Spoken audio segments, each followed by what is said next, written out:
You're listening to the RMPodcast, the official podcast of Red Moon Productions. Here are your hosts, Brandon Davidson, Keith Cheatham, and Sean Sebastian. Enjoy.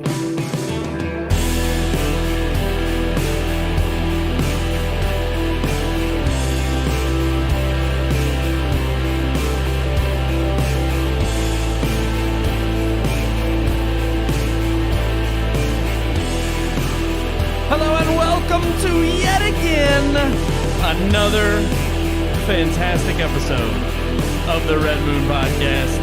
Live every Tuesday night right here on all your favorite social media accounts. We love having you join us. We love that we're live with all of you every single Tuesday night. And you can catch the audio version, of course, Thursdays when it's uploaded on your favorite podcast catcher app. I'm one of your hosts, Brandon Davidson, alongside the one and only, our normal new host, Vanilla Steam. There he is. I was hoping he'd say it. And Mustard Love. Mustard Love. Ooh. Drinking that Sam Adams.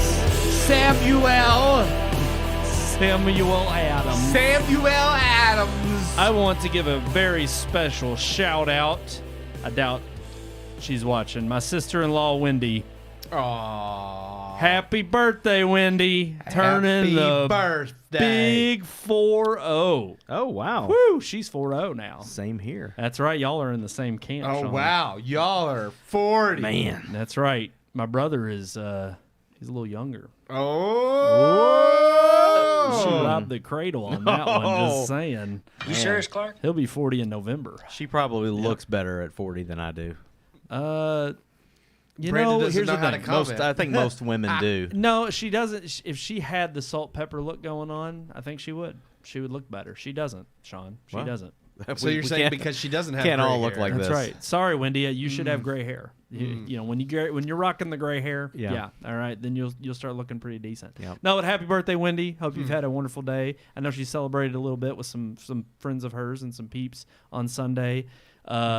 Chip's probably already given her the gift. I know what they got her. Hopefully, I'm not exposing this on air. Oh. Don't expose things on air, Brandon. No, it's a popcorn maker. Ooh. Yeah. Like the old popcorn The ones that machines? like you put the oil in and it does the little spin and like it doesn't like movie theater corn type, popcorn. It's good. It's pretty good. Yeah, my dad has one of those, like a big one. Yeah. Oh yeah, Like well the yes. glass- I have a smaller Yeah. one. Right. And yeah. it's not it's kind of It's one of the countertop, like I know what you're Yes. talking. Yeah, Yeah. Those and are so and nice. I think it's like I don't know if it Those are more practical and makes more sense for like. Did your grandparents have an air popper?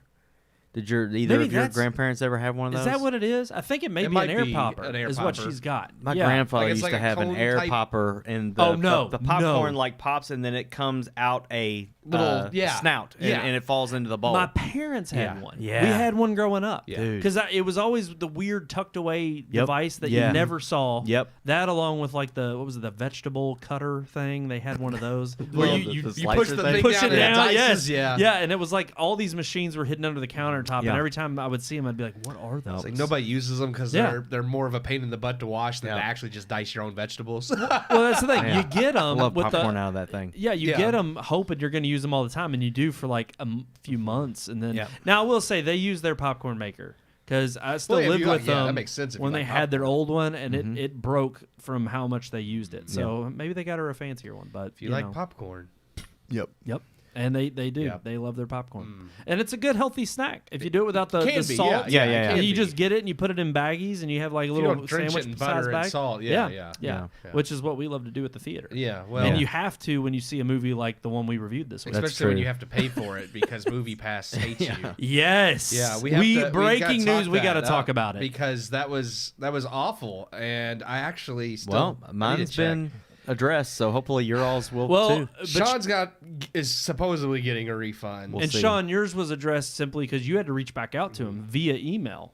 You followed up with them yesterday, right? No, they sent me the first email. Oh, they did. Yeah. See, Keith and I have not even Yeah, received. I one responded email. to that. And we'll talk. We can talk about it later. Should we talk You want about to it talk? after You the want to review? open it or after the review? I mean, here's the thing: both experiences were bad, so I think they go hand in hand. So we could do the review Yeah. And then we could I also don't think talk it's going about to take long to talk about this movie. So probably not. Yeah, the see, review I'm, says it I'm all. going to have to. They did email me, They didn't email me.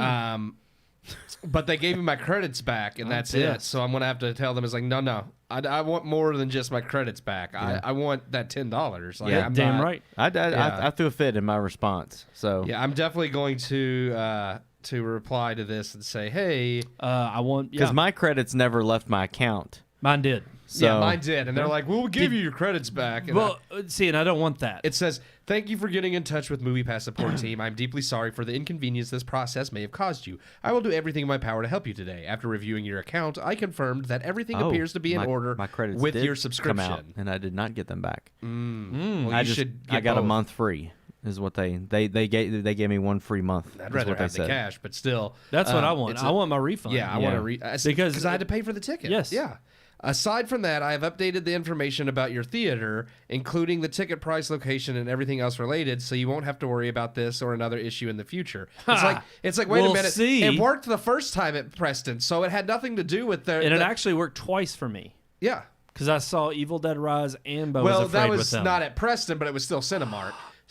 But here's the thing: it worked at Preston already because it says I updated the information about your theater, Preston Crossing 16, including the ticket price. It's like it wasn't a problem with the information. The problem was it didn't work when it had previously. But anyways, it said you should be able to use your card correctly moving forward and make the most of the credits you already have accumulated. Also, I am pleased to inform you that your account has already been updated with the credits that were taken from your account. As a result, your current balance to be used has increased to 53 credits, which is what I had before they took it away for the movie I didn't get to use it for.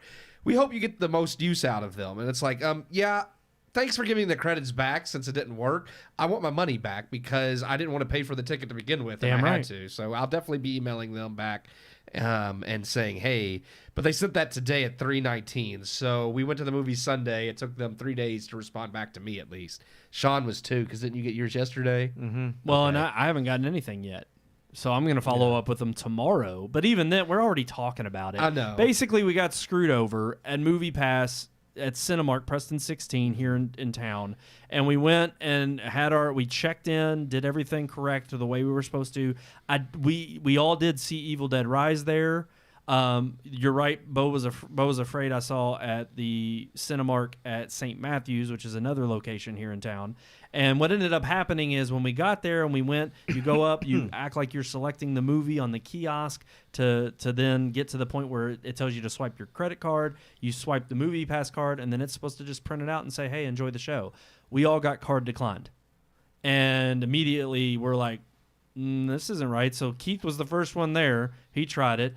I stepped in line, maybe see if mine would work. Yeah, I thought nope, maybe it was same just my thing. card, yeah. Sean got there. He also tried it. Nope, didn't work for him. We went up to the counter and did it with a human, and the human also had the issue of it saying card declined. He actually told us. He said he had a lady earlier that the same thing happened Yeah. to, and he suggested we keep our receipt because they took her credits and And this we and that. found a Reddit thread where others were having the same problem. Yeah. With And the, and it was kind of curious that immediately when you go into the app and you go to the automated prompts that it comes up as far as troubleshooting, the first thing that popped up was little suggestions of what it could be, and one of them was card declined. Yeah. So I'm just like, they know this is an issue. It's happened before. So what's going on behind the scenes? I mean, this just doesn't give me a lot of faith in the system that this is for me, my third experience, and I'm already having issues. Well, for me, it was funny because my credits weren't correct earlier this week to begin with. It was showing 19 credits, and I knew I should have at least gotten 34 more for the month because I've had it since April, and now it's June. So even if I activate at the end of April, I should have 1 month. Yes, and we were in the process. We still have Stubbs A list, and we had already reserved seatings for a later showtime Sunday as well. If my credits in didn't come case through. it didn't come through. So the fact that you're figuring this out a week before seeing the movie, we find out 4 days before they fix the error. They update your credits. All of ours are updated. They have all the credits carried over. So we're like, okay, great. MoviePass is in order. We're gonna go. Yeah. We're gonna go. And honestly, enjoy I it. was gonna say, like, I had I was a little nervous because I mean, obviously, we had issue. Everybody had issues with MoviePass in the past, but Stacey Spikes has said, he's running things differently now, and it's not the same. Yes, she. And it was one of those things where when my credits were messed up, I was a little nervous, but they did fix it. And it's like, okay, I'll give it to this. They fixed my problem until we arrive at the theater Sunday and me going through the process of getting my credits fixed still didn't matter because I still had to pay for the movie I didn't want to have to pay for. So. And I know Stacey Spikes is a guy. I don't want people saying it's not a woman. Well, I mean, at this point, though, it's like, hey. You're running it like one?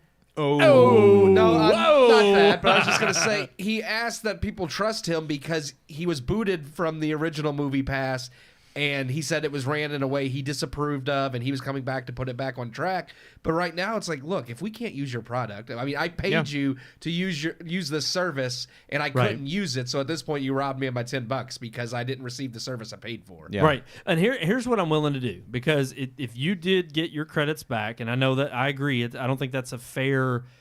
They should have offered you a refund of the $10 that you paid for the movie. Well, that is like I didn't use their thing anyway, so they're just giving me back what I didn't use. I think that's what they did with mine. They gave me. It says they refunded my subscription for June. See, and that's where they're giving you a free month. That's the price of the ticket, though. Here's what I'm willing to do, though, because it was a matinee ticket, and it was the cost of what. Right now, the tier I pay for MoviePass. Yeah, I'm willing that if that is the option they give me, I'm fine with that. I'm willing to let it go this one time. I'm almost also willing to test it out one more time this month on some other movie, even if I've just got to go by and scan it and get a ticket for a movie I can't see, just to see if it works. Yeah, because I'm tempted to try this out and make sure I don't have any more issues, because I can guarantee you this: if I run into one more issue where a card is declined for a showtime, and I don't have the convenience of running somewhere else or seeing another later showing at a different movie theater, paying for the ticket myself, or paying for the ticket there, I'm going to cancel my MoviePass subscription. Because right now, the $20 a month for Stubbs A-List and $10 for MoviePass has not been killing me. But that's in the assumption that it all works. I don't have to. Yeah, that's still money I don't have to pay out. I'm only paying for MoviePass to give them a chance to reprove themselves. And most people don't have that luxury, and most people aren't seeing as many movies as we are. Yeah. It's just not practical. Well, it's still honestly, that $30 a month is still cheaper than if I bought a ticket every week. So true, it works right now, but it's one of those things that if the service doesn't work, I don't want it.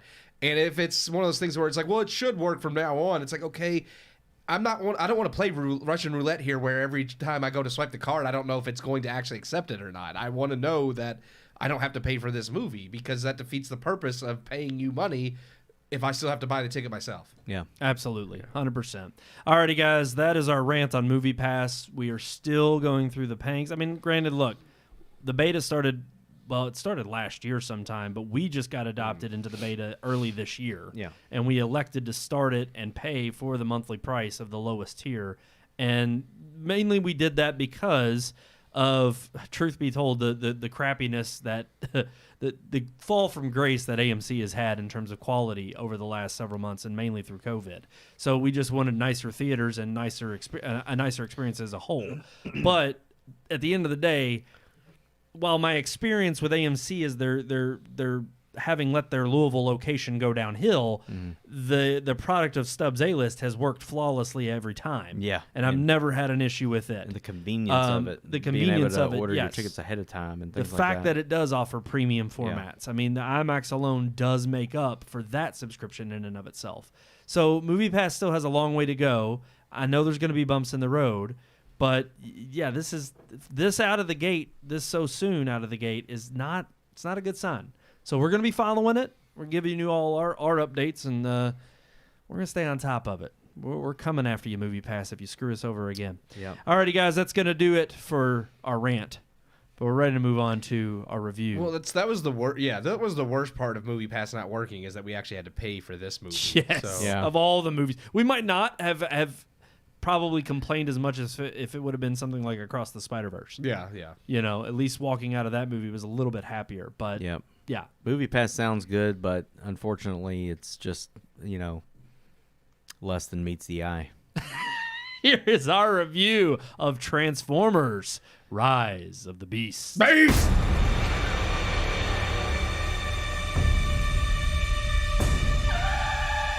The following is a review by Keith Cheatham. It's been a while since we've last visited a Transformers movie. With Bumblebee releasing to critical acclaim back in 2018, though coming up short at the box office, Paramount and Hasbro have taken 5 years to bring us their latest installment, Transformers: Rise of the Beasts. While we are used to companies churning out franchise films within a few short years of one another, and even multiple releases in the same year when it comes to Marvel and DC, Transformers' 5-year gap between films seemed promising. After all, Paramount's most successful franchise, Mission Impossible, regularly takes 3 or more years between films. And after creating a successful franchise around Sonic and the promising direction Bumblebee took, we had a modicum of hope for this new entry. Then, we actually watched the movie. Directed by Stephen Caple Jr., who delivered the excellent Creed 2, Rise of the Beast follows the events of Bumblebee, but it is not a direct sequel. Instead, the movie is set in 1994, still placing it prior to the original film, which released in 2007. The movie begins by introducing Unicron, a planet-sized Transformer who devours worlds, and is a character longtime fans of the Transformers IP are all too familiar with. We are also introduced to a new MacGuffin, the Transwarp Key, a device that would allow Unicron to travel instantly across the universe and devour planets at will. Luckily, this film introduces the Maximals of Beast Wars fame, and Optimus Primal, voiced by Ron Perlman, alongside other characters who will serve no purpose but to take the key and flee to Earth. We meet Noah Diaz, the film's central human character played by Anthony Ramos, a former soldier in the military who is struggling to support his mother and sick brother thanks to the white patriarchy. He'll team up with Elena, a black museum employee who specializes in ancient artifacts, who is also being oppressed by the white patriarchy. Together with the Autobots and Maximals, they set out to secure the Transwarp Key and prevent Unicron from devouring Earth. What in the world happened to this franchise? And how does someone make a Transformers movie actually worse than Michael Bay's films? Rise of the Beast has all of Bay's negatives, but sadly doesn't even have the positives of fun, mindless action. Caple attempts to build emotion through Noah's relationship with his sick brother, and even throws Mirage into the mix in an attempt at showcasing a bond built between these two brothers, and a Transformer much like Shia LaBeouf and Haley Steinfeld's character formed a bond with Bumblebee. But Mirage is not endearing like Bumblebee, and Anthony Ramos' Noah is nowhere near as compelling as Steinfeld's Charlie Watson, or as a likable screw-up like Shia LaBeouf's Sam Witwicky. On top of the dull human leads, once again the Transformers themselves take a back seat to the human characters. While I am one of the rare fans who does believe some kind of human element is needed, the film Bumblebee balanced the character growth of both Bumblebee the character and Steinfeld's character. While LaBeouf was overutilized, at least the early films still established who each Transformer was. Rise of the Beast offers no character arc, growth, or development for any Transformer outside of Mirage. Bumblebee is sidelined, and the other Transformers with significant speaking roles are Mirage, voiced by Davidson, Air Razor, voiced by Michelle Yeoh, and 2 Optimuses, Prime with Peter Cullen returning, and Primal, voiced by Perlman. It's almost as if they focused on getting big names for roles, and then only let those big names have speaking roles. Every other Autobot and Maximal only exist for nostalgia's sake and serve no bigger roles in the film. Even Unicron, a villain who is to Transformers what Thanos was to the Avengers, serves no real purpose in the film. Instead, his underling, Scourge, serves as the film's primary antagonist, for whom they have hired Peter Dinklage as the voice, and then proceeded to overmodulate and distort his voice until it sounds like the same generic mechanical snarl all the villains have had throughout these films. Almost anyone could have voiced the character at that point, as Dinklage's performance isn't even recognizable. With laughably written plot and dialogue, Rise of the Beast feels like a massive step back from where we left off with Bumblebee. It's convoluted nonsense with generic action, heroes who don't worry about harming innocent bystanders, pretty much blatantly killing cops in their way, and villains with less depth and motivation than the original children's cartoon. Seriously, why does Unicron need a key to get around? In the source material, he can propel himself through space. The film just exists to exist, as there is nothing clever, new, or edifying about this story, and has no well thought out themes for the audience to resonate with. It's a cash grab banking off nostalgia, where the characters do nothing significant but exist so those who remember them growing up can gawk and say, I remember that from my childhood.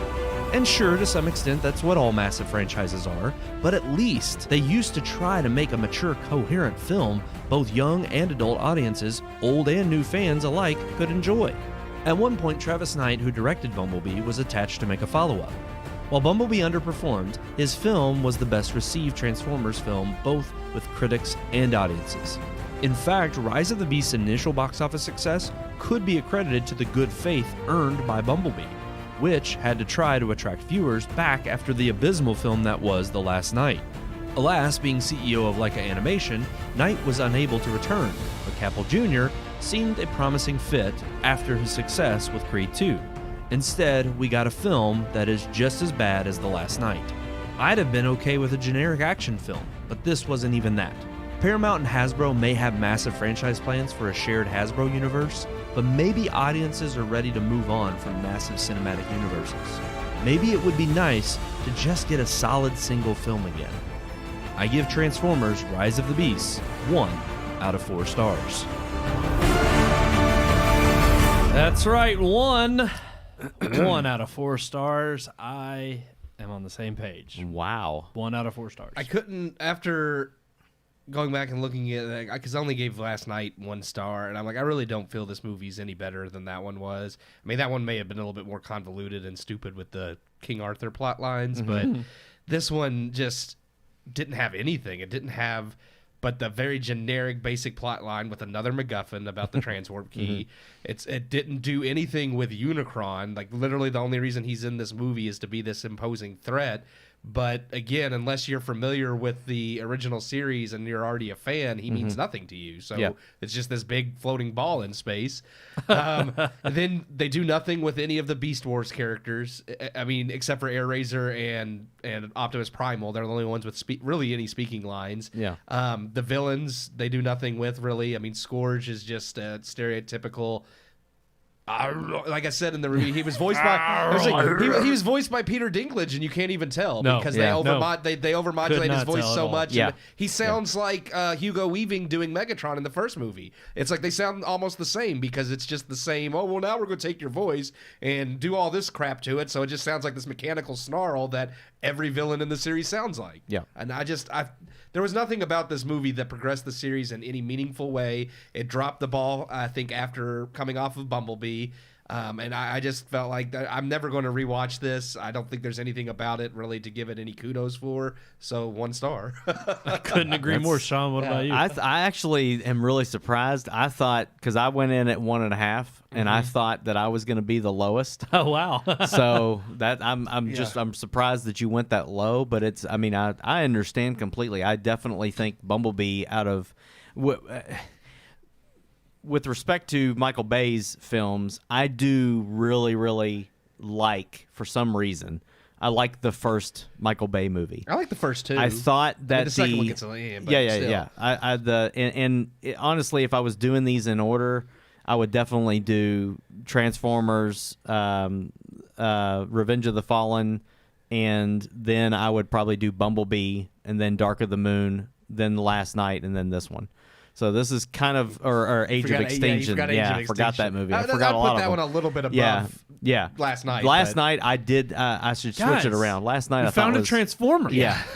Last Night was worse than this, in my opinion, just because I didn't feel like it made any sense in the world that Michael Bay had already created. I felt like it was just completely off the wall, and this movie at least is the purpose of it isn't to progress anything forward. The purpose of it is to fill in a gap, because they opened the gap by creating Bumblebee and giving you a prequel, and then this movie just kind of fills in that blank by introducing Unicron, which in the Transformers animated movie, that's the largest threat that they've ever faced.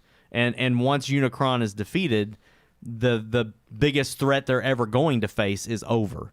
So it's kind of like, and so they waited until, I really thought they were going to do Unicron in Michael Bay's films at some point. Well, they do hint at him in The Last Night, so I guess he'll probably come back. And I kind of feel like they're going to have to make a third one of these prequels with Unicron again, because they didn't defeat him; they just kept him at. But that's where bay. I think the timeline is screwed up, because you had Bumblebee in the 80s, you have this in the 90s. Yeah. Sam Witwicky takes place in 07. Yeah. So I'm like, that's the 2000s right there. I'm like, yeah. How much more story and lapse of time can you fit in? I think if they bring establish this? Unicron back, it won't be a prequel. I think that was kind of part of him not doing anything in this one is, well, now we established his threats out there, and since they hinted at him in the last night, they'll do it. We'll pick back up in present day. Yes, yeah. and he'll actually come back now, and it'll be 20 or so years later. So basically, they've just eliminated. It took him that threat. long to get out of whatever universe he's into ours because he doesn't have the transwarp. That's it. He doesn't have the MacGuffin. Exactly. Yeah.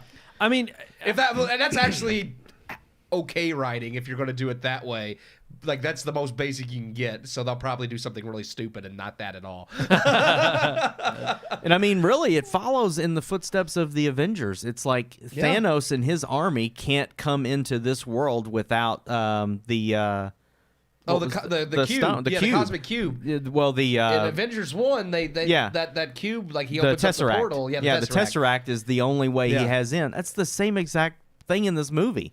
Like, it was just like, can you not borrow from everything else to create something unique on your own? So from an outsider who's never watched the original, I watched Beast Wars. And because it was, and they didn't really do anything from the plot lines of that. And even that was just, I only liked it because of, at the time, I thought the CG was cool, and I just thought it was it was revolutionary. It was 3D animated, right? And you go back and watch it now, it looks like crap. Yes. For early '90s, it was impressive. So does Reboot. Looks like a Bug's Life show. Yeah, I love Reboot too. Great. Yes, but I'm like, those are endearing for me from my childhood and watching them. So it was like, here's how sad it is that I had I don't know why after seeing the trailers when they first dropped, I did not think those were the animals from Beast Wars.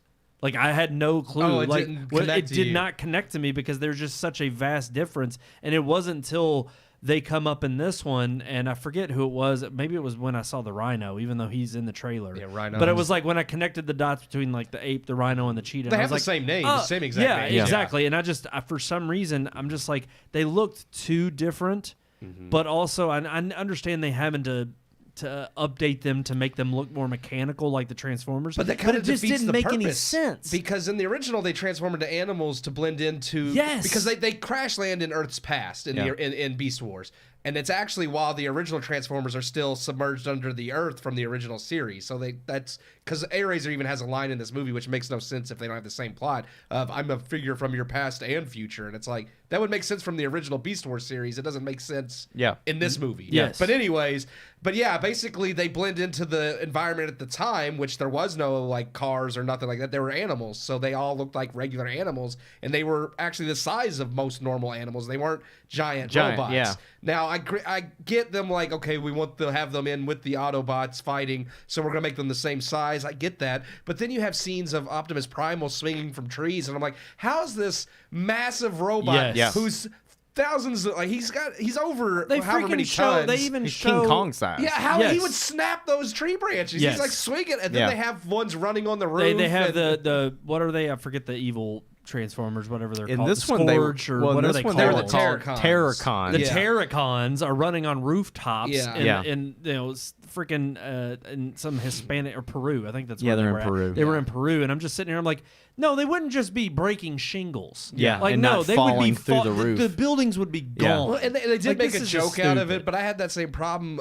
earlier in the movie. Mirage is standing on the roof of a car, and I was like, And that car what roof crushes. would be completely collapsed. And then it does eventually collapse, but I'm like, no, it wouldn't hold up as long as it did. I was like, I just there's so many of those instances like that in this movie. And you brought it up in the review, and I couldn't agree more. It was kind of our first sign in, well, other than just the terrible dialogue that hit us right over the head immediately. But sometimes the other Transformers, sign, I'm like, eh. No, the other sign that hit us, I think, pretty early on was just the carelessness at which, like, you have cops chasing him down the street, and it's like, okay, they both hop off a ramp. Obviously, our main character lands it. The other one, the cop, spins on his side, which is bad enough. But it's like, oh, okay, the cop can't get him now. He's on his side. Yeah. He could survive that. No, they full on have a truck come out of nowhere and just massive semi, just obliterate the cop car. And I'm just like, why? We didn't need that. Like, that was just senseless, then another cop mindless car violence. hits the concrete barriers like head on, Well, and it's like the water folds the car in half almost. Right. It's like there's no way that guy survived that. No. Like he's eating engine. And right I now. could see people like, oh, you don't know, they could have survived. It's like, okay, we know people do survive crazy accidents, but those are not the rule. Like those are exceptions. Like it was excessive. Yes, and it was drawn, unnecessarily so. That along with the dialogue and the particularly the 2 points of really drawing out that, oh, hey, our two main characters, one's Hispanic and the other one is black, and it just happens to they're be oppressed by white people. They're oppressed by the white patriarchy. I mean, I'm glad you wrote that in the review because it's so on the nose. And again, it just come on, guys. Like, we're tired of this sick garbage. It's terrible writing. And it's really weird because and it's just Bumblebee pandering at the didn't lowest have degree. that. No, well, again, it came out just 5 years ago. We were talking about that with Into the Spider-Verse and Across the Spider-Verse. How, and granted, we liked Across the Spider-Verse, but still, there was things in it that they didn't touch on at all. Or that they the first slightly one. subtly changed, and it was like, okay, this was not present in 2018. Yeah, in just like 5 just years. that short a time ago, and that's how far we've literally jumped in terms of the woke mind virus. Yeah, it's a box that has to be checked in every movie now. Yeah, yes, and that's what it felt like so blatantly on the nose about. Is it was literally just, it's one of those things where it's laughable because they are so pointed about it, just like the 80s references. They couldn't actually show you 80s or 90s references, the 90s attire, or even be conveniently like. It didn't feel like it was set in the 90s, other than them just constantly mentioning. It's like, oh, he's playing a Game Boy. Yeah. Oh, he's oh, they happen to turn on the TV and there's O.J. Simpson's trial, and I'm like, okay, this is all just too on the nose. I loved it when we were in the theater. You actually said, you were just like, in case you didn't know it was 1994, here's 25 different things or whatever that show that it's 1994. I do want to go back to. I won't let you finish your thought. No, first. that was it. I just thought it was very on the nose. Because I didn't know. I don't know if you pointed out the fact with the cop killing thing. It wasn't just that they chose to be excessively violent. It was the fact that it was the good guys that did this to the cops. Like the Autobots are running from the cops. Yeah. And the Autobots. There's no Terracons in those scenes. It would have been one thing if the villains had like done this and the cops died, and it's like, well, of course they're villains, they don't care. But the fact that this is supposed to be a good guy, and yes, he's running from the cops because he doesn't want to get caught, not because he did anything wrong, but it's one of those things that for him to recklessly be like, whatever, it's like, I'm not a good person. And it's just funny because in the Michael Bay films, or at least in the first three, when the Transformers are being pursued by Sector 7 agents and Agent Simmons and all that, it's they go out of their way to not harm any of the humans. Yeah. In fact, Bumblebee allows himself to be chained up and beaten and everything, and caught and like, imprisoned because they tell him not to hurt anybody. Not to fight back. And we're a far cry from that now in where the series lands. Well, I said that in the review too. It's kind of sad when you can make a movie that's worse than Michael, because Michael Bay at least had style. And at least there were aspects of like you said, like it wasn't the most brilliant plot, but honestly, the writing was better. Oh, well, the comedic stuff was better. Yeah. Like, I'm sorry, but Shia LaBeouf and his parents in all three of those first three movies are hilarious. Yeah. And some of the stuff they say is risque and kind of like, well, that's what you get with too Michael much Bay. for kids. Teenagers maybe. But still, some of it's PG-13. really funny, though. Right. I mean, their chemistry was great. I would agree. And it's like there was nothing funny in this movie. Several times where they were trying to make jokes land, and you heard 2 or 3 people laugh, and I hate to say it was the older crowd that was laughing, and it was just like, okay, you're humoring it because you two obligations when you're in that setting. Yeah. You want to feel like you got your money's worth and you're having a good time, so you're going to be required to laugh. And 2, you want to sit here and be like, see, guys, they made a joke. Let's laugh. Let's cheer them on. I spent real money on this movie, and I didn't think it was funny. No. And I'm not going to humor a movie that is just straight garbage, and it literally is. I mean, it knocked Across the Spider-Verse out of the top spot. I don't think that's any, that's not a surprise. Because when you look at the total box office it made this weekend, Transformers didn't do that well. I mean, it did have #1 spot, but when you compare to blockbuster films, I want to say I'd really like to see where this lands in the second week. Yeah, I wonder how much it'll fall off. Flash coming out. Yeah, I honestly believe you're going to see Flash at #1. You're going to see Across the Spider-Verse at 2, and you're going to see Transformers at 3. Yeah. What about Little Mermaid? It's gone. It's gone. It's sank. It is already gone. She don't have no legs. So yeah, Wow. I don't know. I honestly could not agree more. This is a bastardization, if there ever was one, of Transformers. Because like you said, it's hard to get lower than how far Michael Bay's films went. Yeah. But I would gladly sit down and watch at least his versions of this world and this universe and enjoy those and have a way more fun ride than I did with this film. I was bored. I was audibly laughing at how bad it was and the dialogue was. The goofiness at which they solve problems. Everything was a MacGuffin. She happens to see... Or the girl who is the cryptographer or whatever, or the archaeologist, or She's the museum assistant. Museum, but she knows more than She does. That's what I was like. So the person that fetches their coffee knows more than the scientist. Well, see, that just shows you the culture we live in. Yeah, but and then the other part is though too. She's never left New York. She's like, I've never been out of Brooklyn. Oh, that's true. And it's like, well, if you've never been out of Brooklyn, how in the hell do you know how to read ancient Egyptian hieroglyphs? She went to school. No, I don't care how much school you go to. You got to have experience. Brooklyn, and they taught her. You got to go over. Yeah, right. You don't learn anything at universities now. Well, that's the thing, though. She makes it sound like she's all learned because, I mean, a good story arc would have been I've got the book smarts, but actually having the hands-on experience. But it's just all vapid, and they never go in depth with it at all. No. It's just a surface level pretentious nature. That's actually a good point. It's very pretentious. It would have been better if she had like the book smarts, but then the counterpart, the boy, has the street smarts, yes. and they play sense. off each other. Yeah, that would have been great. But that's the problem is they didn't think but a mile wide and an inch deep. No. And she is a genius. She found a whole thing of these stone plates on the ground right in the middle of a city. It's not like it's just in the middle of nowhere. Yeah. It's right in a populated city, and no one ever thought, Yes. oh, you could turn this. All the archaeologists that found that first looked at that and was like, oh, that one's upside down You know and the it funny spins? thing? That I don't know comes- what you're talking about. the part in the Peru where they go I'm just down saying. into the... I don't remember. That's when you went to pee.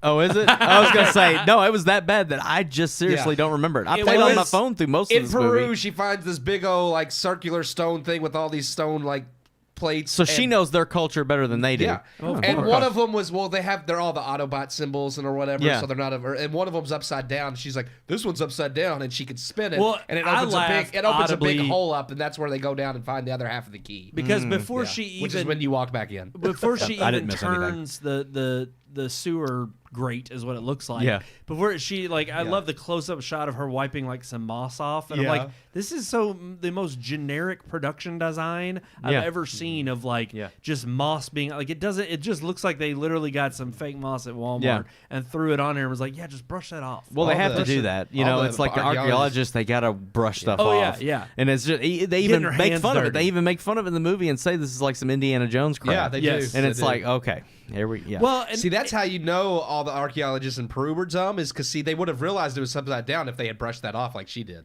they didn't even think to do They that. didn't. They didn't. well, that's racist. That's That's racist right. on their part. But no, her spinning that also came back in the end. I mean, this just goes to show You you. go all in on one point. I That's have just, to. The whole movie's terrible. Though. It is bad. It's so bad that even the ending battle is contrived. Literally, this thing exists out of nowhere, and somehow in the last 15 minutes, a major cyborg city, when the key is planted, finally is just created Just out of thin comes air. out of nowhere, It yeah. literally starts morphing out of nothing. It transforms. Transforms, Not morphs. and then all of a sudden, this It's not Power Rangers. portal is supposed to be opened up, and now all of a sudden we got all of these MacGuffin enemies to thwart our heroes as they try to stop the key. It's just, it's nauseating how bad this film is. So It's there was one thing I loved god-awful. about it. I'm just gonna. There's got to be one positive thing said about it. When they show Unicron, they actually play the same music that they play Okay. in the animated movie. Okay. When And he Unicron does, shows he does up. look. I mean, And it looks like it. He does But look when like they it. played that music, I was like, okay, there's one thing you got But right. then they hired a nobody to do his voice, and I'm like, okay, Yeah. you get Peter Cullen to come back to do Optimus because he's such an icon. You had Hugo Weaving do Megatron. You hired Ron Perlman for Optimus Primal and Peter Dinklage for Scourge. So they always have this trend of getting like really big names for the major characters, and then you hired a no-name to play Unicron when Orson Welles played him in the original. I was like, and I know he's not a hugely known to anybody but Transformers fans. But I'm like, that's a major character. You would have thought they would have like got someone really good, because I was underwhelmed by his voice. I was like, he just sounds again like a stereotypical bad guy, and I'm like, when you hear Orson Welles in the original 80s movie, like Unicron sounds like a it's cool too, because in cold calculating threat. Yeah, in the animated movie, when Unicron speaks, like an actual rush of air or something comes out of the opening and like blows Megatron away into space, and then he has to drift back. Like, his voice is so deep and imposing that it actually propels you, like moves you away in space. And it was in this movie, it was just lacking. Well, there's no character development to any of the Transformers in these movies, and that's the problem. You're making a movie called Transformers, and other than Bumblebee and Optimus, you've not developed anything that anybody can connect to. True. Well, no, they truly rested on the laurels of it being a Transformers IP. Yeah. That was it. That was all there was to it. That was all they cared about. You remember this when you were a kid? You remember that when you were a kid? You remember that when you... That's it. That's the whole movie. That's it. Yeah. Well, honestly, they got to be Bowser, though. Well, that's what I felt about the 90s references. The 90s references were just that. Like, oh, see, we're back in the 90s. You remember all this? Isn't that crazy? Yeah. You grew up with Beast Wars. You remember all of these things, these iconic things from then, right? Mm-hmm. It was just... it was such a lazy film. So obviously there you have it. Don't go see. Don't give it your money. Don't give it your time of day. Don't give it your money. It should have been on the water step scale, the Matt Damon water step scale. Don't go chasing waterfalls. Could have given so many kids drinking water over making this movie. Wasn't that song in the movie? Isn't that what she was singing? Don't go chasing waterfalls. Yeah, there was. She was singing a the hint of that. TLC. There's also Biggie Smalls, like Salt and Pepper. What was she singing? There was all kinds of '90s songs. Yeah, I know. There was some that she. It was just like, really. But now the song at the end. There was another thing that was pretty accurate, and that was the subway. It still looks that bad. Yeah, it still looks that bad. It hasn't changed since 1994. Changed. Nope. Alrighty, guys. Yeah, let's go. That's our review of Transformers: Rise of the Beast. Don't go see it. Let's get into our headlines. Yeah.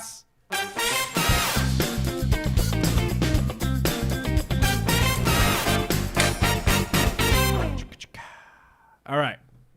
First one on the block. It's a pretty big one. It's a pretty big rumor mill going around. I want to dive right into it. Okay. Because I'm pretty psyched. I mean, well, I don't think anything's going to come of it. Which that just ruins the whole topic right there. I really think it's just that it's rumor. Hopeful. It's a new hope that I have, okay? Oh. And that is Star Wars. Could Star Wars be done with Disney? Without Disney. I'd say, could they be done with Disney, meaning like... finished with Disney. Yes. Yeah. Gotcha. So... I think it's more like is Disney finished with Star Wars. Yeah, they would have to choose to sell. They would. Lucasfilm has no say in the matter. That's where I know I'm putting the onus, though, on is it done with it? Are they parting ways? Could Disney be relinquished of ever producing anything in Star Wars I don't think at all that they're at any point right now interested in selling.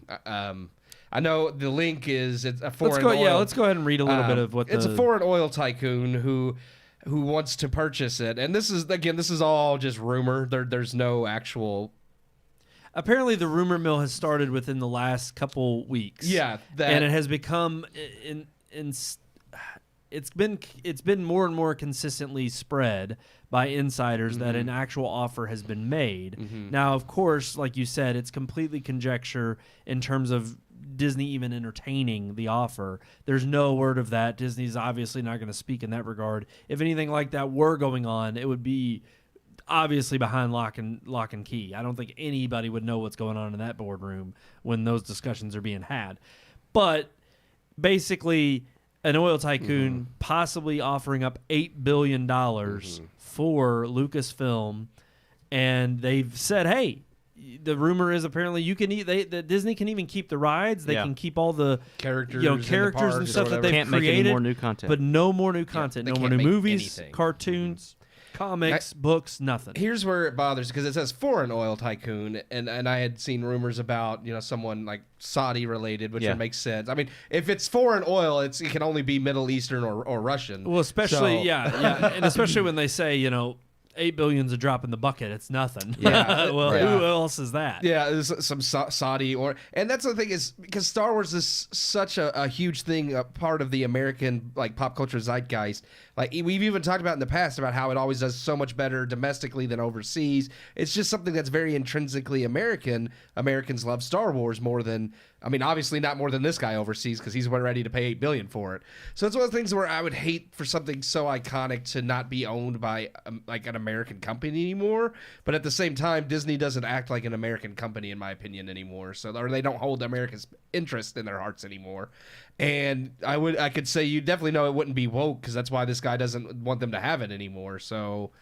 I mean, that would be the only positive That's the thing. positive is like, oh, if we actually got good Star Wars content again, that'd be great. I just hate the idea that it's not an American property. Yeah. No, I agree. And this is part of even, I mean, this doesn't really have anything to do. It has to do with entertainment and not movies. Yeah. But this is why even a few months ago, several months ago when the WWE was talking about selling, and it was like, really didn't want to see them sell. I mean, I hate to say that now there was a Middle Eastern company interested in purchasing them, correct? Well, yeah, no. They were talking about they wanted to purchase it because they've done the Royal Rumble over in Saudi Arabia. And it's been huge. Oh, it's huge, and wrestling's huge over there. But they ended up selling to the UFC, and for which I was happy. I was too because it's an American company. I think they will have American interests in mind. But we saw it recently with golf and the LIV and PGA combining, and I think that's unfortunate because look, I understand they've got tons of money to back it up, but yes, tons of our this money. is the same. This is what happens when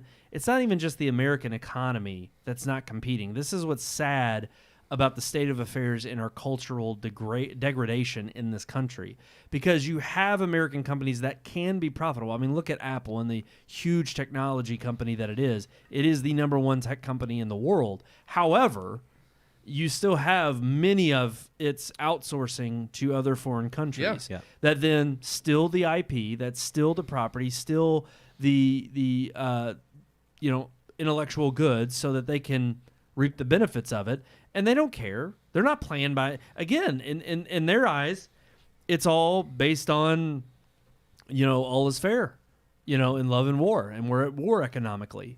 And so when you see these other oil-rich, I mean, this is part of the problem with having countries that can compete with us in such a way with not only just money and dollars behind their name, but when you don't have people in this country who are of the mindset of trying to protect and uphold the morals and the values and the virtues of this country. And part of that is because it's lost. A lot of those things that we do hold dear, or some of the sacred, I think, virtues that we would have as a country even 10 years ago. We were just talking about it with some of the themes in movies and how rapidly they've changed into the woke mind virus. But even just 5 years ago, it wasn't that bad. It didn't have this rapid decay. But now you see companies selling out to the highest bidder because they don't have any interest in preserving anything of moral value. They see it as simply, no, this is the American dream. I'm supposed to make a successful company, sell to the highest bidder, and go live on my yacht.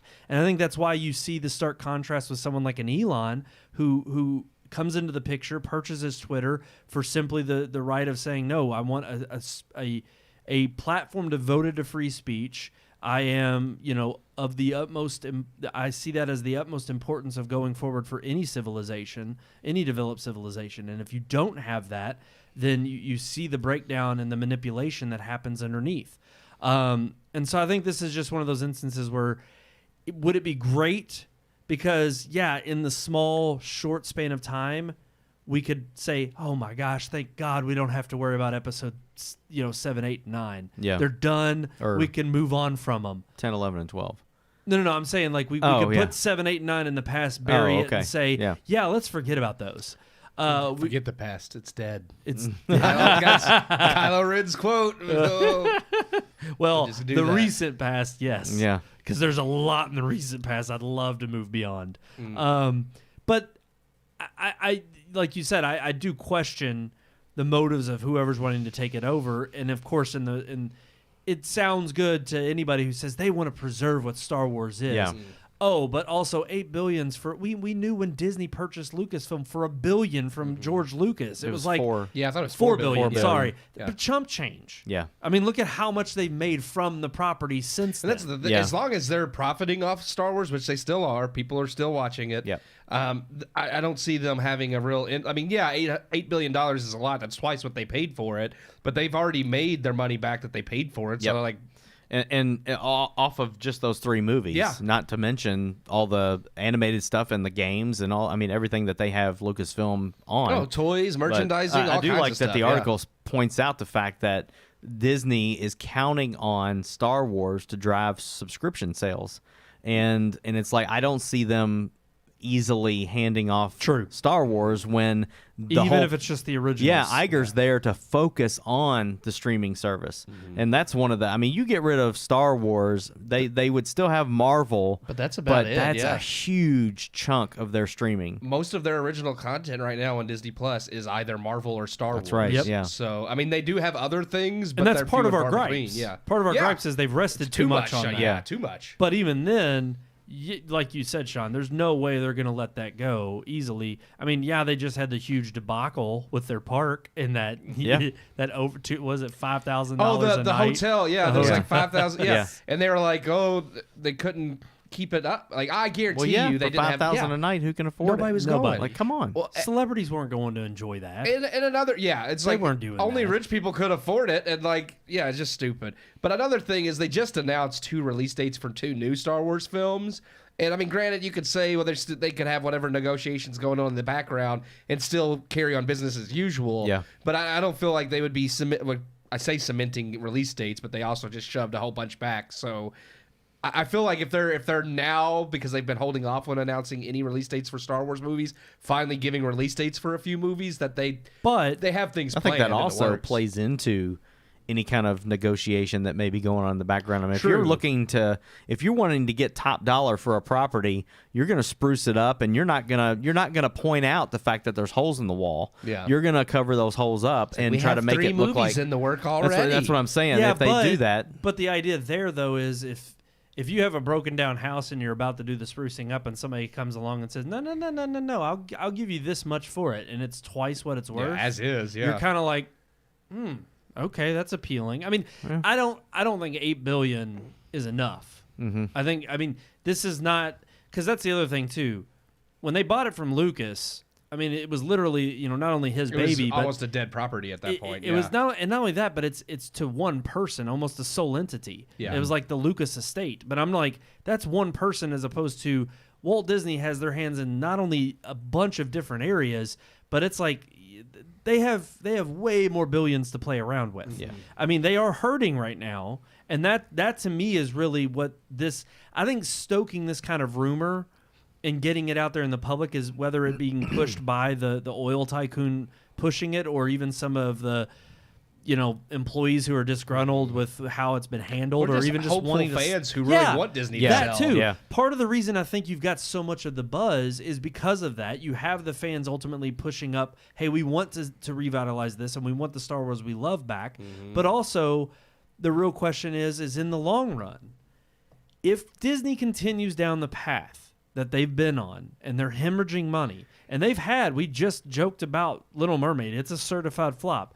You've got Elemental coming out here in the next week, going up against, I think, The Flash. Yeah. yeah, And You it's know, like it's gonna get nobody's murdered. heard It's gonna get anything about this murdered. film. You're going to have families go see it, but most people have probably not even heard of it. Yeah. I haven't heard my family talk about it once, and I have nieces and nephews I've that seen- would go Yeah. see anything Disney. I've seen one ad online, like one trailer online, but I don't even recall seeing any trailers for it in theaters in any of the movies No. we've gone to. Granted, we didn't get to see the trailers for Into the Spider-Verse or Across the Spider-Verse, so maybe it could have been attached to that. it wasn't. Oh, okay. I mean, at but least you would not assume at the, that's a at the children's, theater I that's went a and saw. children's film, and it's coming Yeah. out soon. You would think it would be attached. I'm like, they're But not even. that's the interesting thing is I'm like they've had all of this lost dead weight that they've been pushing out there, and people are you have parents thinking twice before they let their kids just randomly go see a Disney movie. You now have to screen it. You have the bad blood with regard to the Pride agenda that they're pushing. I mean, here we are in the middle of Pride Month, and they're having Pride parades in Disneyland. And yeah, you may say, oh, well, that's California, and that's Disney. They're cuckoo anyway. Doesn't matter. The fact that Disney is representing it. It's like, that is the sickening and sad thing here, is you now have to question if Disney is truly family-oriented and has your best interest in mind. That was not something you questioned again, we've already said, but 5 years ago. So the fact that you have a lot of people who are harping on Disney, again, Disney is the 800-pound gorilla that obviously has got the target on its back. It's who everybody wants to compete with, and they want to knock down. But in essence, the real question comes to, well, what replaces it? And if we see continual evolutions from other sources, other pieces of entertainment, and ultimately just families saying, nah, I'm turning it off. I'm not giving them another dollar. I'm not giving them a dime, and they can't win them back. This is not just a short-term problem for Disney. This is a long-term problem.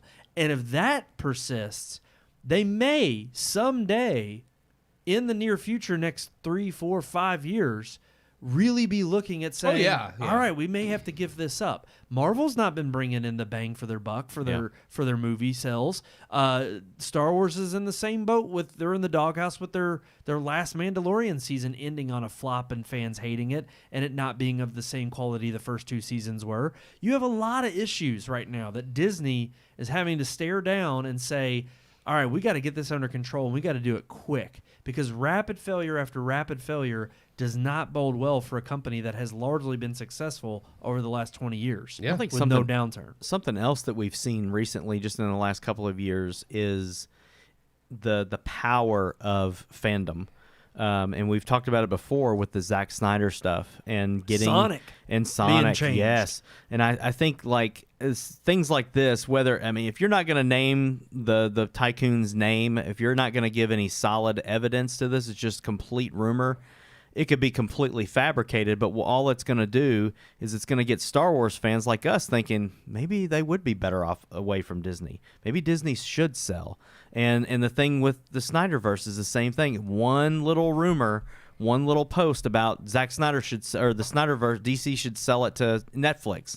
Now there's hundreds of thousands of people online signing petitions saying sell the Snyderverse, sell the Snyderverse. Yeah. And if they ever actually get their way, and that happens, which they got their way with the Snyder Cut, it's like it cements it that fandom can overpower these huge companies, and people will say, look, Disney may eventually say, if people are going to boycott our movies and they're not going to come and see them, and we're going to lose money on Star Wars, let's just go ahead and ditch it and let these people have their way. No, absolutely. Absolutely. And I kind of applaud something like this. I hate posting rumors and stirring stuff up, but if it does get fans motivated to come out and say, yeah, from now on, Disney, if you're not going to make what we want, if you're not going to keep it true to the source and give us what we love, if you keep ruining our childhood, we're not going to come see your movies.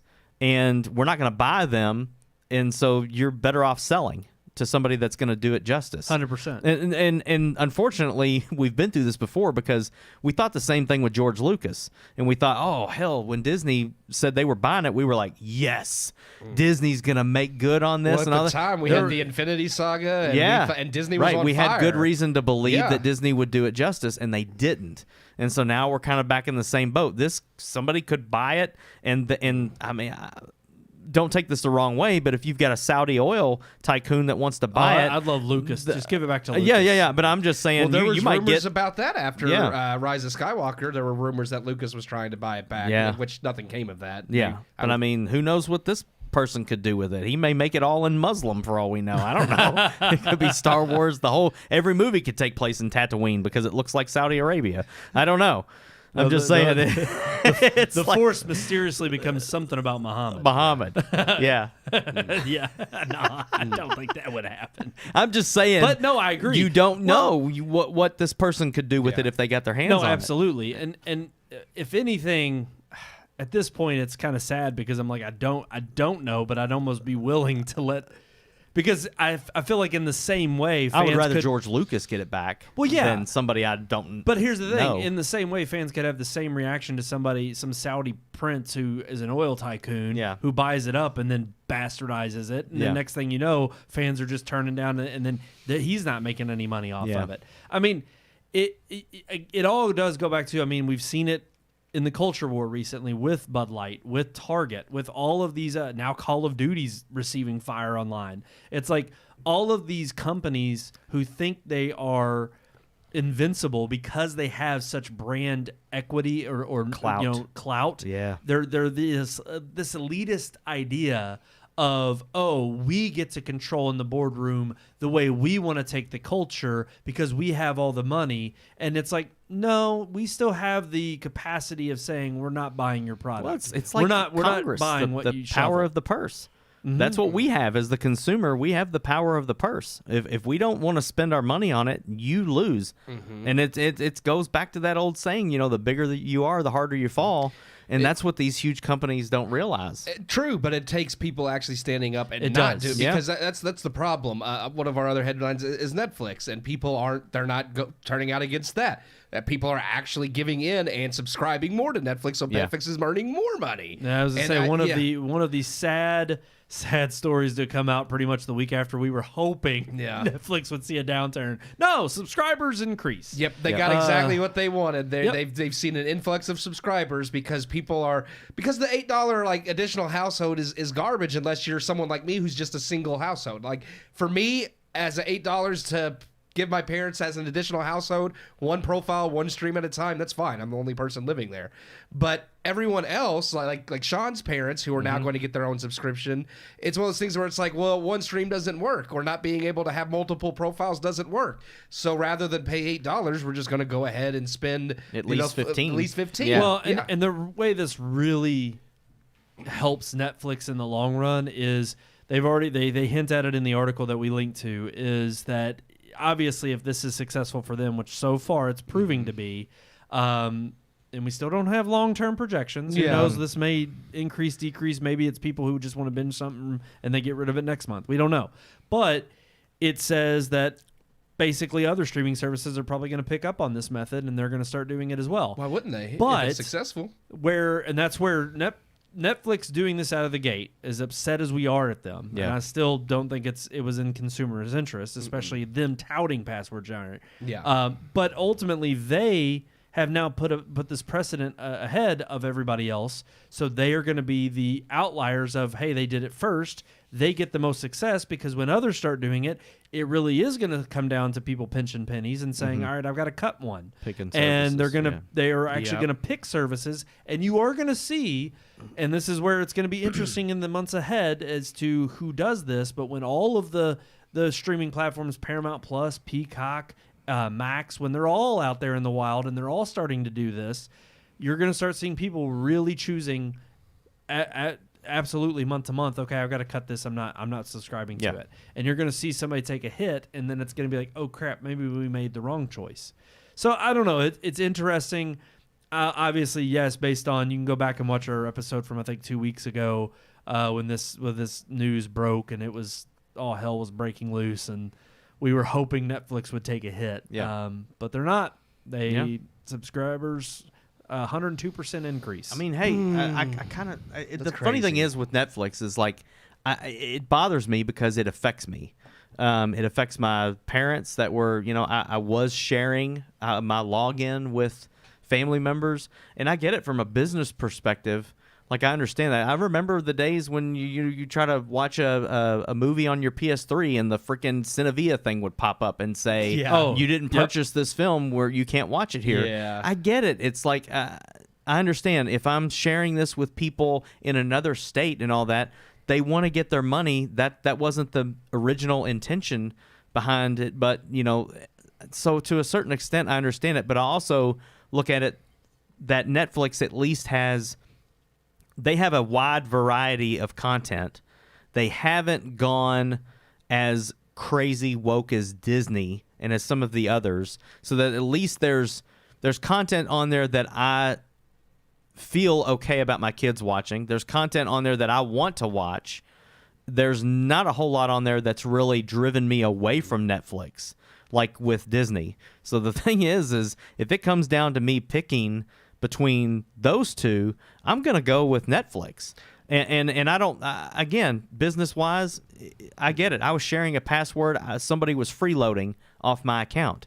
And that's, if they want. But were they? Because that was part of our discussion was when Netflix originally had not only the creation of profiles, but then a creation of allowing you to have more than one stream. Yeah, multiple streams. Well, 4 streams. It was like, yeah. it was kind of like, goes back to what Keith was saying. They okay, increased but the price. If you can only have 4 streams, you can't share 4 streams to 6 billion people. Yeah. You can only share it between 4 people. I get it. But I mean, in our household, as weird as it is, I've got one kid upstairs watching Coco Melon on Netflix. Yeah. I've got another son downstairs watching Transformers on Netflix, and me and my wife are in the basement watching something else on Netflix. And that makes So sense. there's 3 streams just in our own home, But and I that's think the that thing. was their intention. Of course, but it was also their intention that if I think you're, your mom, and it's like she wanted to watch something at their place, at her place, boom, okay, fine. She's got now that Netflix stream, and that ties up the 4th stream, and you can't have it anymore. And when they started adding all these additional streams, they also rate, because you have $15 for 2. Oh, yeah, $20. raise the rates. They raised it, so I was like, if you raise the price to allow me to stream more streams at the same time, I feel like it shouldn't matter where those streams are taking place. Now I get it to an extent that if I'm giving my password out to everybody, that's a problem. But again, it's like at that point, how many people can you really give it out to? Yeah. That's what because that's the thing. Even if you posted a Facebook group and generally said, it's just hey, your I'm going to give you my closest family username and my password, yeah. and I'm going to Have give at it. Well, then it's like you Because have you can only maybe have 5. 1,000. You can only have 5 profiles See? max at a time. Yeah. So and I'm even just then, like, you're going to have people who may get on there and just use the one profile and just stream it. But it's like you still only have 4. I think that's you should, it. You should allow the 5 profiles, and if some of those profiles aren't in your household, hey, you can only have those 5 profiles. And I don't know. I mean, I understand it to an extent. I just think the way they went about it was very right. blatantly their best interest, not customers' best interest. Agreed. And I don't use Netflix as much as I know you do. It doesn't interest me as much. It's actually one of the ones I use least. I would still choose it over Disney. Yeah, I would choose it over probably Amazon. Well, I can't even say that because there's a few on Amazon I watch. So, But the good thing I about don't Amazon, really count Amazon. No, I feel because like it has- Prime streaming is just a bonus to the Yes, to the Prime exactly. I shipping was gonna say, you're that's paying the for benefit already. they and have. I think that, and we discussed that, too, is that I think they're one of the few that won't worry so much about password sharing because they don't have to. it's not their bread and butter. Yeah. And they know they're making $100 off whoever. Now, I would they're making probably- their money. Now, see, Apple is one that I like the way that they've set up their stuff because with Apple, like I pay for the Apple One subscription, so I get Apple TV, the music, the games, arcade, I like all of that, and you can have up to 5 or 6 family members that are on it. And as long as my dad has his own Apple ID, I can add him as a family member, and he is perfectly capable. He is logged in, but he's under his ID, so he logs in. And I shows his I just show preferences and- I add his Apple ID to my family, and then he can watch it under his ID. It's not like he's using mine. He's just using my family subscription. If Netflix were to do something like that, to where it was, here's the thing: I already said paid that 20. too, yeah. I already paid 20, I think, for the 4K tier. Yeah. And it's like if you wanted to make it 30 or 25 even, but I would pay 30 if that would cover the other people. Yeah. If I could add Well, because them. I think you can add up to 5 people in the family on the plan on Apple, Apple yeah. ID. Yes, 5 or 6. Yeah. Yeah. I think, because I have Kyle and my mom added in mine. We actually, I brought that up when we discussed Netflix as well, that I think spot on with you. I agree. It's already $20 a month, so I don't know how much they could charge for a family plan, but if it was only 30 or 35, I agree. If you can add $5 to $10 more a month, and I can add a couple of extra family people. I agree. Even if they had to have their own Netflix account, and then I add that member to my family, to my household. And you pay $35 yeah, total? that would be fine, because then it could come down to, well, if I kick them out of my family, then they're gonna get They're gone. They're gonna get a notification on their Netflix account, since Right. it's theirs, that says, hey, you're no longer a part of this family. You need to subscribe on your own. And I think part of their argument would be if you do add on. Somebody out of I'm your just family? saying not literally out of my family. I'm just saying out of my group. And I think their argument would be banished. though, if you do add at least 2 additional households, that's $8 each. That's $16. That is $36 total you're now paying. But they don't have all the same perks and benefits. It's like no, it should be like Apple with a true family plan where you can add so many people for $35. Hell, I think my dad they can stream and use as many profiles as they need. I think my dad is actually included in my like 200 gig iCloud. He's That's cool. part of the family. Any photos that he has on his phone get uploaded to the cloud. See, I think the other issue here too is that I feel like the way Netflix handled this poorly was that they weren't thinking about it in terms of, oh, well, wait, maybe we need to condense some of the content that we have because. Again, part of the issue here was that they offer so much and they're not willing to cut back on what they offer because they think that's their only bread and butter right now. And I get it. I know what they're coming up against in terms of, well, we've got all these other streaming services. Not only we Should had to they remove content like Disney and No. Max? That's not what I'm saying. I'm saying that there's other content from other streaming services that they no longer will have the rights to when these other streaming services start cracking down on saying, why should we let you get the benefit of having subscribers?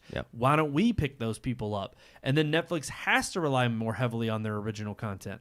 My problem is there's been so much original content from Netflix that is either one hit or miss, and we've seen it in terms of how fast they cancel some things, and also things that I never even knew were Netflix originals till you get on there and I'm going through and I'm just like, how much content do they purchase? We know this is part of the reason that they're in the red. So how come they didn't think about somehow in a strategic way condensing certain aspects of their own offerings to then offer up a better deal to customers who don't then have to think, because I think, Sean, yes, absolutely, you're benefiting from Netflix because there's a lot they offer that you're willing to give a chance and try out, and I think that's great. And obviously, they've seen an increase in subscriptions, so a lot of people are in that boat.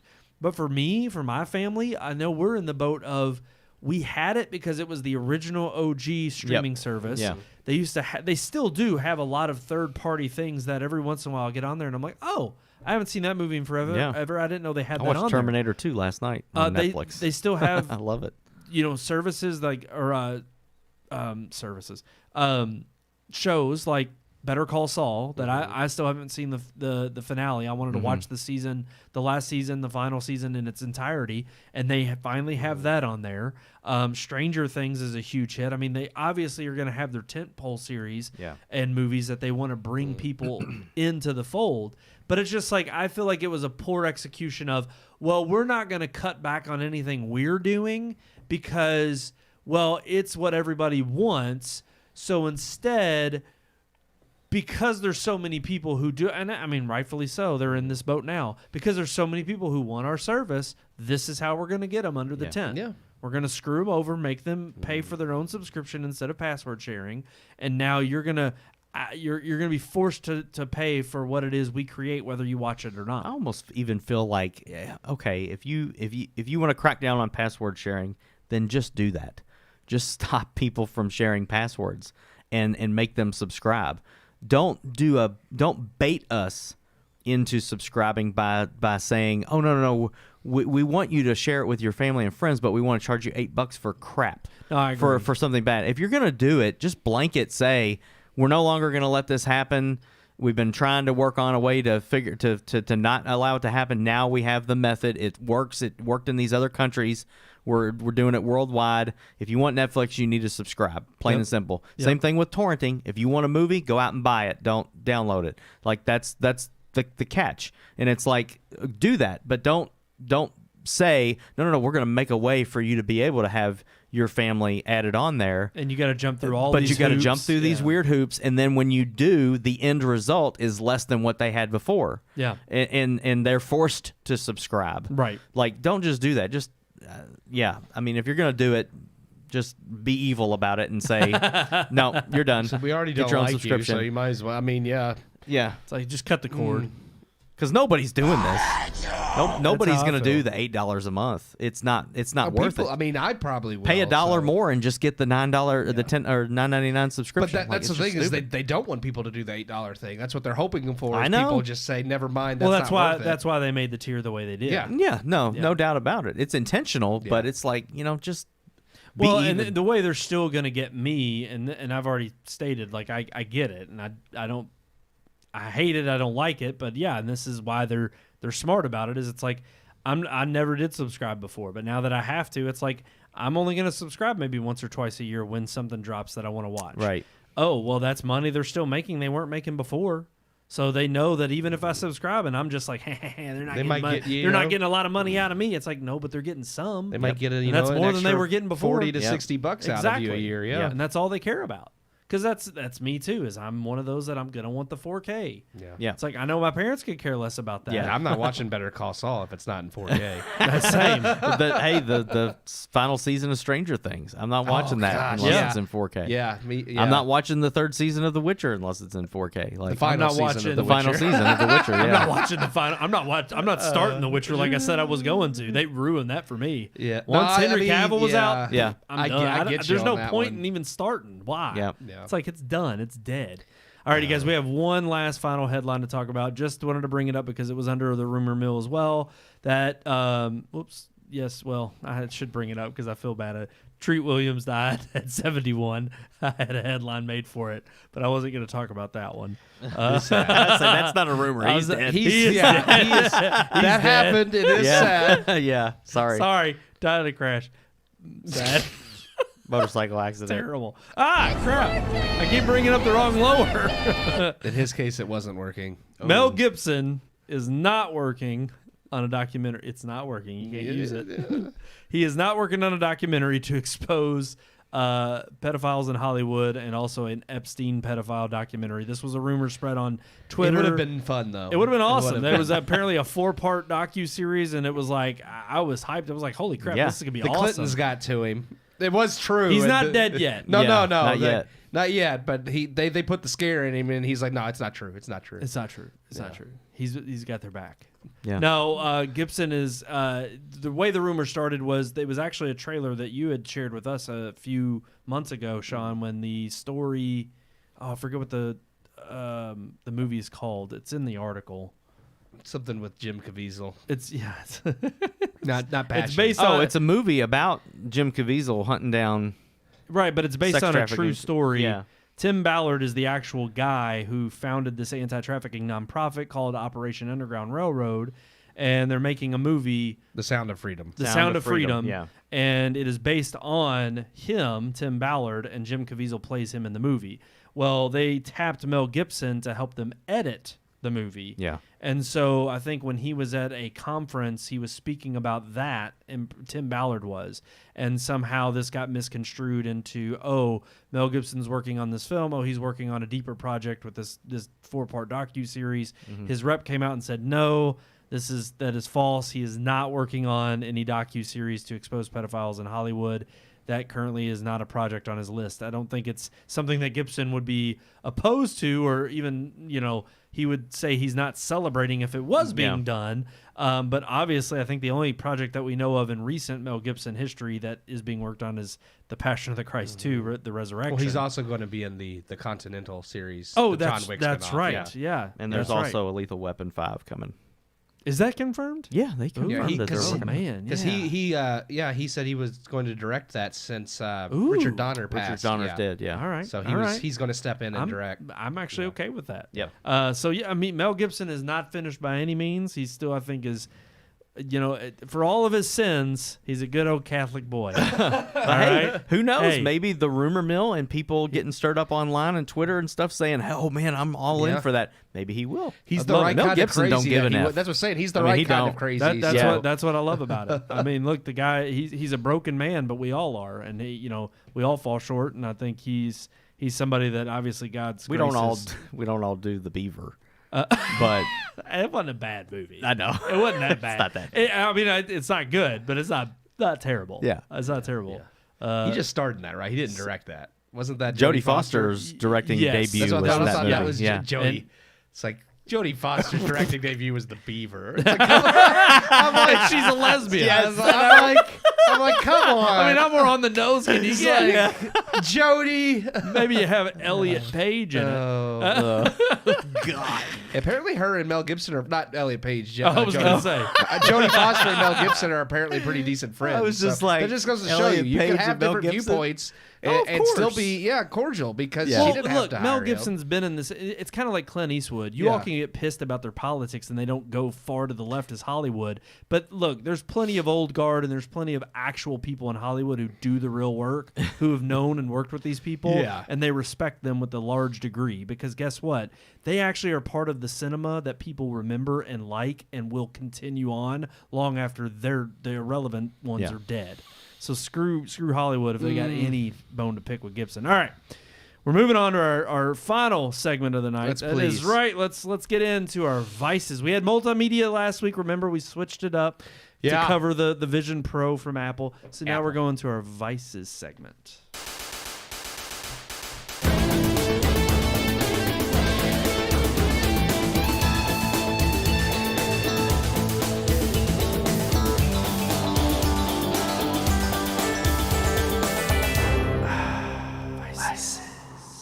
I always try to match when I say it. You try.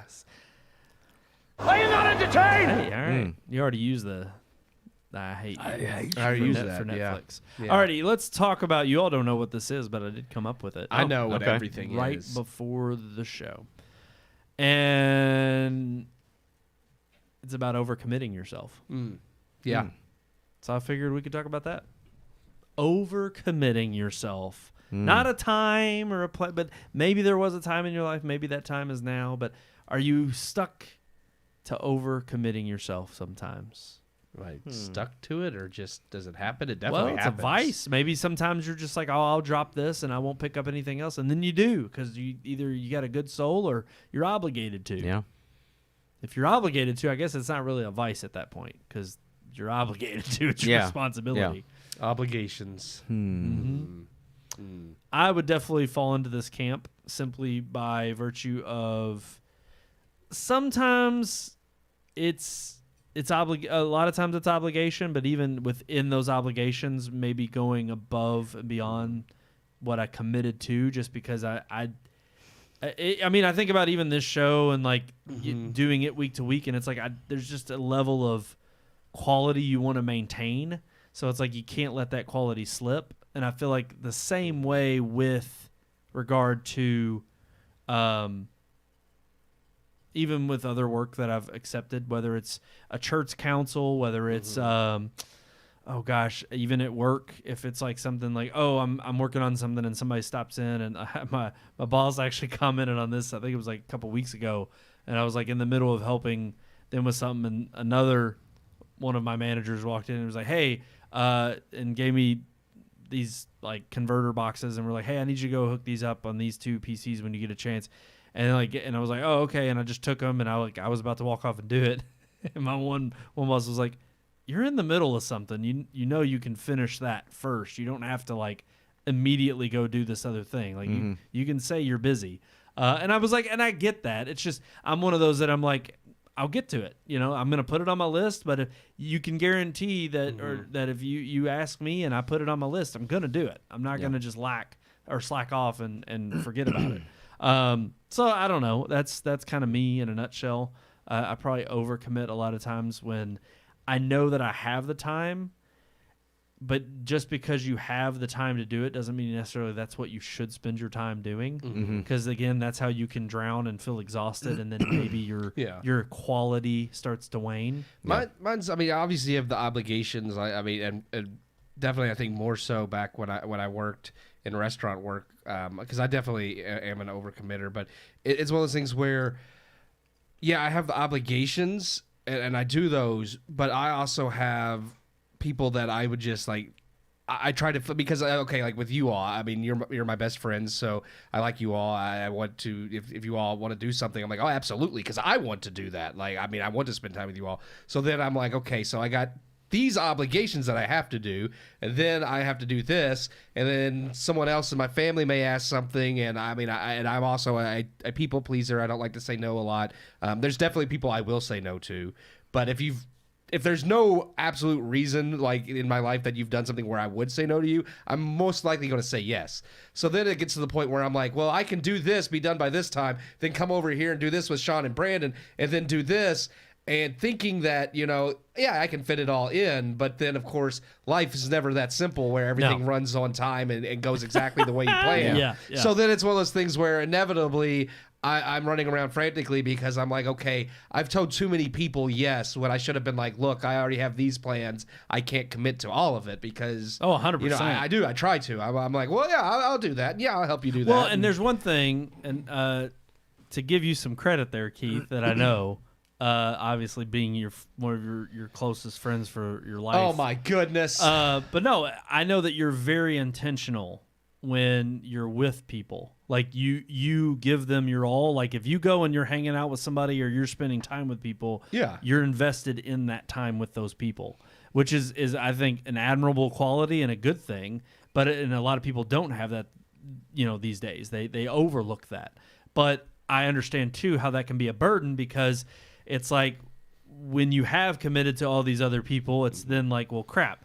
I can't really sit here and say, well, all right, time's up. I got to run over here now. I'm done. No, absolutely. I was gonna say, it also doesn't help that I'm also like naturally introverted and extroverted.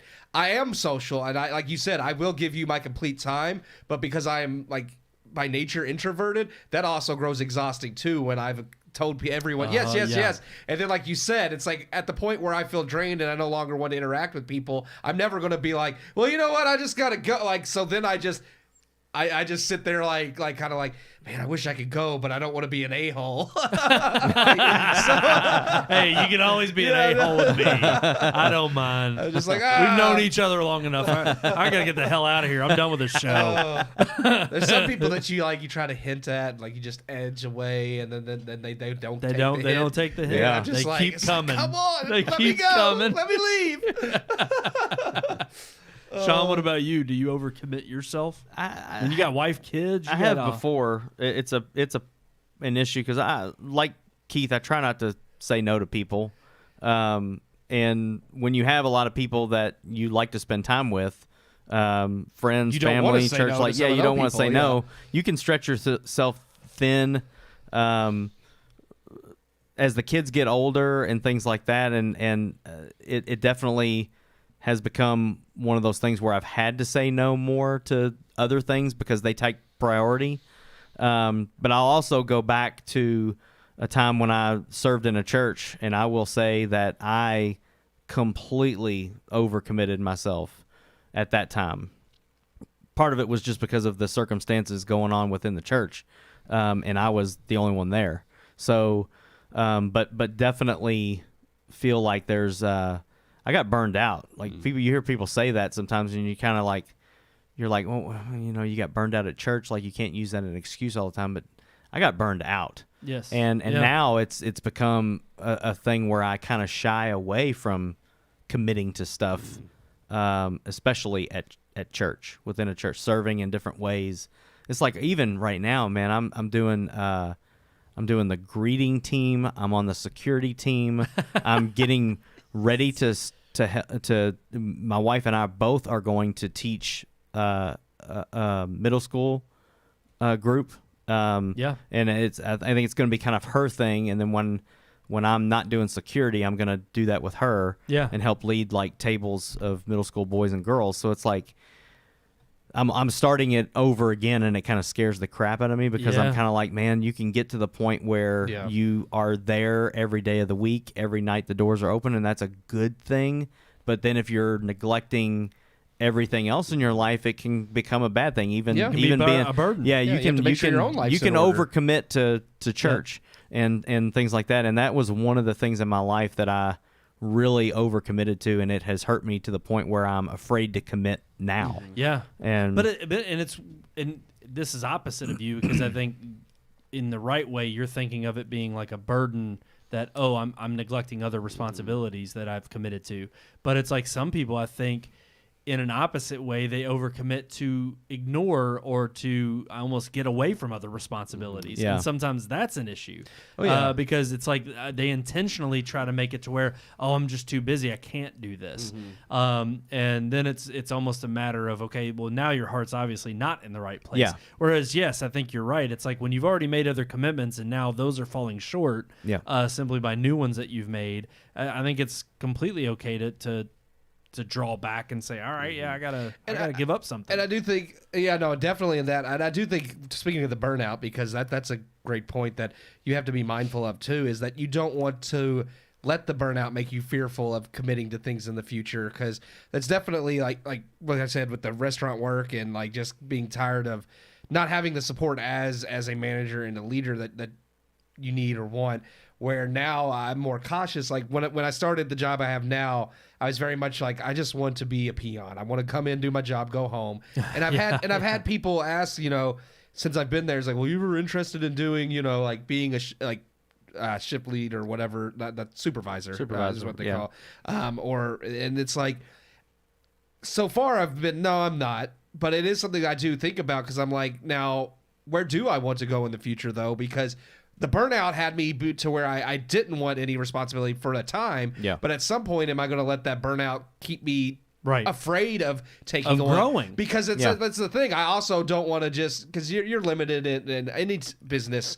Like at the bottom level, you're only going to make so much money. You have to grow if you want to do better and make more money at some point. Yeah, absolutely. And it's one of those things. Do I let that fear of the fact that I didn't have the support I should have had back then, like let that burnout keep me from pursuing things in the future, because that could be a bad thing too. So yeah. Oh, absolutely. It's interesting. I mean, I would absolutely, to add to that, it's like it's same thing. It's like you have to almost be willing to take that leap of faith of saying, all right, it's not only about just overcommitting, but it is about saying I want to make sure that I'm, again, being intentional about what it is I'm committing to. And is this somehow going to help add to that growth that I'm looking for overall? And I think it's the same, like you said. I mean, honestly, it definitely is something that's weighed on my heart in terms of even wanting a family and wanting to get married and settle down. You mean you meet so many people, and it's not hard in this day and age of finding those who are just like, well, marriage is hard and having all that. It's kind of absolutely within our culture completely taught to go against that. That it's ingrained like, oh no, you don't want to get married, you just want to make a lot of money and buy stuff. And I'm like, yeah, but there's other things that, for one, you don't feel as fulfilled within your own personal life, but you also, there's other things, responsibilities and burdens that you can't shoulder or take on because you don't have that support system. Yeah. And I think, it's like as much as overcommitting to something like, church, a church or any kind of organization, but it's like there's other things too that you wouldn't be able to do without your wife and kids there right beside you, and them being your support. And it's like having that extra support and family and close friends that you can rely on, such that it's going to help you get through some of those things maybe you've overcommitted to. And again, for every once in a while looking in the mirror and saying, okay, like the way I've seen it is almost like you, Keith, it's like you get to a burnt out state, but then almost always invariably you get to, we've been doing this podcast now for years.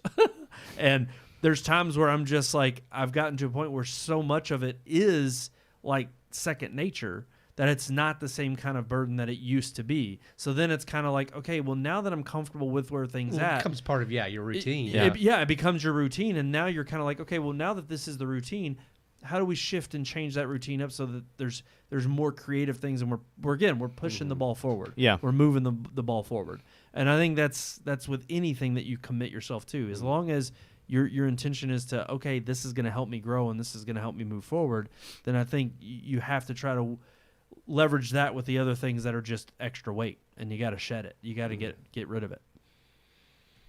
All right. All right, Dan. Yep. All right, Dan. That's going to do it for our Vices segment and for our show. Thank you all so much for tuning in to another fun-filled episode of the Red Moon Podcast. Yeah. We want to thank you all so much, and we hope that you like, share, subscribe, all of our social media right there at the bottom of your screen. Red Moon Book on Facebook, Red Moon Tweet on Twitter, Red Moon Pics on Instagram, and of course Red Moon Productions on YouTube and Rumble as well. Search for Rumble. YouTube. We love the Rumble. Royal Rumble. The Royal Rumble. Yes. I'm ready. We're breaking all I'm the ready to competition. rumble. And also Bring that out the old-fashioned way of reaching out to us. What could that be, Keith? RMPodcast at redmoonproductions.com. Every time. I just love it. Is that email? Yeah. I love it. Every Anybody time do he that says anymore? You guys email still? Yeah, I get them. Place the transwarp key into my chest. Put the cube into my chest. Place the cube into my chest. Alrighty, guys. Till Next all week's are big one. review. They Maybe said that I in need this to put movie. that on there. They said it so much. That's what. Yeah. I like. It was fun. I'm sorry. We're going back to Transformers round 2. Yeah, we did. I'm just Round I love, 2. like when the first movie had quotes from the original series. Yeah. They've overdone it now. Yeah. But how many more Yep. times can they make the joke? There's more than meets More the than eye. meets the eye. Of course. Yeah. Of course. Yeah. It's terrible. Sorry, we can be done. Yep. We don't know about our movie next week, if it's going to be terrible or not. So many mixed reviews. The Flash is finally hitting theaters. Yeah. This is supposed to be the one to turn DC around. Reset button. We'll Yeah. see. We'll see what Yeah. happens. Alrighty, guys. Until next time, I'm one of your hosts, Brandon Davidson, alongside our normal new host, Sean Sebastian. And Mustard love. say it. Vanilla Steam. There it is.